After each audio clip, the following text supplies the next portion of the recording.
আসসালামু আলাইকুম। উম, একবার সালামা ইবনে হাতেম আনসারী নামক এক সাহাবী নবী করিম সাল্লাহ সাল্লামের নিকট আসে। নবী করিম সাল্লাহ সাল্লামকে বলে, হে আল্লাহর রসুল, আপনি আমার জন্য দোয়া করুন যেন আমি জীবনে অনেক সম্পদশালী হই। তো এই কথা শোনার পর নবী করিম সাল্লাহ সাল্লাম সালামাকে বলে যে আমি যেভাবে জীবনযাপন করি বা আমি যেগুলো নীতি অনুসরণ করে চলি, তোমার কি এগুলো পছন্দ না? এমনভাবে বলে আর কি। তারপরে আরও বলে যে উম, যে আল্লাহর কসম, সালামা, যদি আমি চাইতাম তাহলে পাহাড়গুলো স্বর্ণ হয়ে যেত এবং এই পাহাড়গুলো তখন আমার পিছে পিছে চলতো।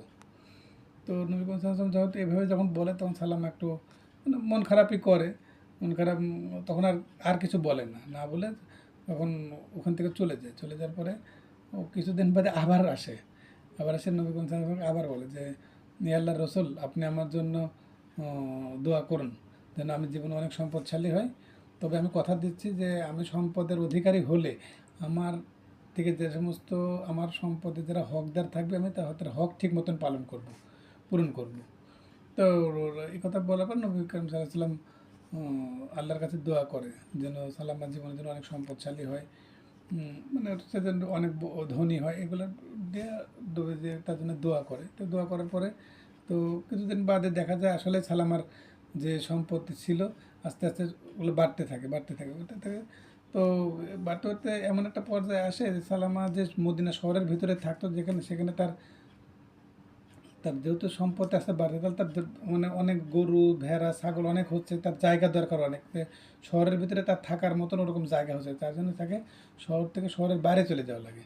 তো সে সেই জন্য শহর থেকে বাইরে চলে যায় এবং এমন দূরে চলে যায় যে সে নিয়মিত যে জুম্মার নামাজ পড়তে আসবে সেটাও আসতে পারতো না। তো এভাবে চলছিল কিছুদিন। পরে নবী করিম সাল্লাল্লাহু আলাইহি ওয়াসাল্লাম সাহাবীদেরকে সালামা সম্পর্কে জানতে চায় যে সালামার কী খবর। তখন সাহাবীরা সালামা সম্পর্কে নবী করিম সাল্লাল্লাহু আলাইহি ওয়াসাল্লামকে তার বিস্তারিত জানায়। বলে যে সালামার তো এখন অনেক ধন সম্পত্তির মালিক হয়ে গেছে, সে এখন মদিনা শহরে থাকে না, মদিনা শহরে তার থাকার সংকুলান নাই, যার জন্য সে বাধ্য হয়ে শহর থেকে দূরে চলে গেছে, দূরে থাকে, যার জন্য সে জুম্মার নামাজও পড়তে আসতে পারে। এভাবেই বলে আর কি, মানে যেটা সত্যি সেটাই বলে আর কি। তো এই কথাটা শোনার পরে নবী করিম সাল্লাল্লাহু আলাইহি ওয়াসাল্লাম সালামার উপরে একটা আফসোস করেই বলে, হায় আফসোস সালামার জন্য। এরকম তিনবার যখন বলে তখন আল্লাহর আল্লাহ তরফ থেকে তখন আয়াত নাজিল হয় এবং আয়াত নাজিল হয়ে তখন তো ও এবং ওই আয়াতে জাকাতের কথা নির্দেশ আসে যে সবার কাছে জাকাত নেওয়ার কথা বলা হয়। তো তখন নবী করিম সাল্লাল্লাহু আলাইহি ওয়াসাল্লাম এই আয়াত, নবীতে কোনো আয়াত নাজিল হলে তো সবাইকে সেই আয়াতটা শোনাইতো এবং বিস্তারিত বলতো আর কি। তো সবাইকে জাকাত দেওয়ার কথা বলে এবং কিছু লোককে পাঠায় সালামার কাছে। তো সালামার কাছে যায়, জাকাতের কথা বিস্তারিত বলে এবং নবী করিম সাল্লাল্লাহু আলাইহি ওয়াসাল্লামের যে লিখিত যেই ফরমানগুলো আছে সেগুলো তাকে দেখানোর পরে সালামা তখন সেগুলো শুনে এবং দেখার পরে তখন সে বলে, এটা তো জিজিয়া কর, শস্য কর, জিজিয়া কর। আমি তো মুসলমান, আমি কেন বিধর্মীদের মতো এই সমস্ত জিজিয়া কর দেব? তো ঠিক আছে, আপনারা এখন যান, আমি পরে জানাবো।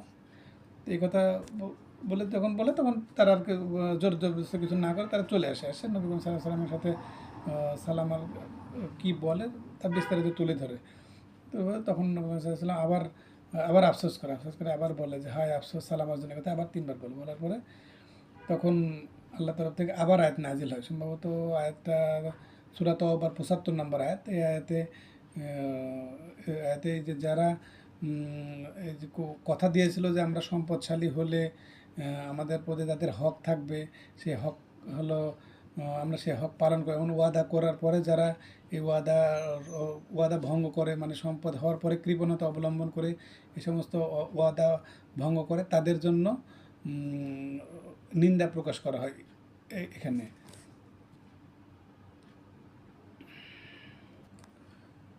তারপর এবং এই আয়াতে আরেকটা জিনিস বলা হয় যে আল্লাহ তাআলা বলেন যে এই ধরনের লোকদের মনে আমি মুনাফিকি গভীরভাবে বদ্ধমূল করে দিয়েছি। এসব শুনে তখন সালামা একটু ঘাবড়ে সে তখন কি করবে বুঝতে না পারে, সে তখন মদিনা চলে আসে, আবার নবী করিম সাল্লাহ সাল্লামের কাছে আসে। সে তখন জাকাত দিতে স্বীকার করে এবং নবী করিম সাল্লামকে অনুরোধ করে যে আমার কাছ থেকে আপনি জাকাত নেন, আমি জাকাত দিব। তখন নবী করিম সাল্লাহ সাল্লাম তখন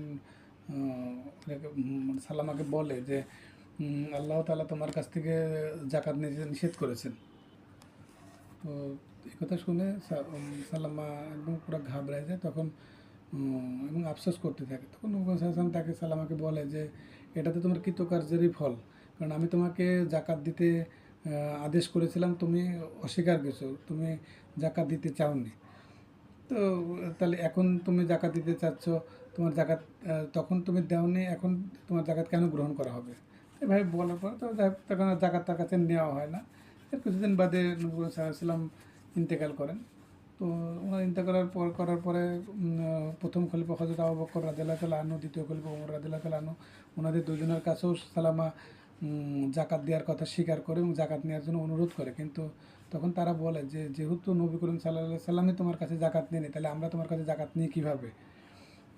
এই বলে তারা দুজনে জাকাত নেয় না। কিন্তু তারপর ওসমান রাদিয়াল্লাহু তাআলা যখন খলিফা হয় তখন ওনার কাছেও অনুরোধ করে যে আপনি আমার কাছ থেকে জাকাত নিন। তো থাক, ওসমান রাদিয়াল্লাহু তাআলা আনহু জাকাত নিতে অস্বীকার যায়, মানে হলো যে না, তো হলো জাকাত নিতে চায় না, যাই হোক নেয় না। তো ওই ওসমান রাদিয়াল্লাহু তাআলা খলিফার খেলাফতের আমলেই ওই সালামার ইন্তেকাল হয়ে যায়। তো যেহেতু তার ইন্তেকাল হয়ে গেল, তো এর ফলে তার জাকাত তার দেওয়া হয় না। তো এখান থেকে আমরা একটা জিনিস বুঝতে পারি, সেটা হলো যে আল্লাহ তাআলা অনুগ্রহ করে যদি আমাদেরকে সম্পদশালী বানায় ফেলে, সম্পদশালী করে দেন, তো আমরা যেন অহংকারের বশে আল্লাহ তাআলার যে সম্পদের যে জাকাত দেওয়ার যে বিধান, মানে অহংকার হয়ে যেন সেই সমস্ত বিধান না ভুলে যায়, মানে না ভুলে যায়, যেন কৃপণতা না করে, যার ফলে যদি এ করি তো এর ফলে ক্ষতিগ্রস্ত কিন্তু আমরাই হব।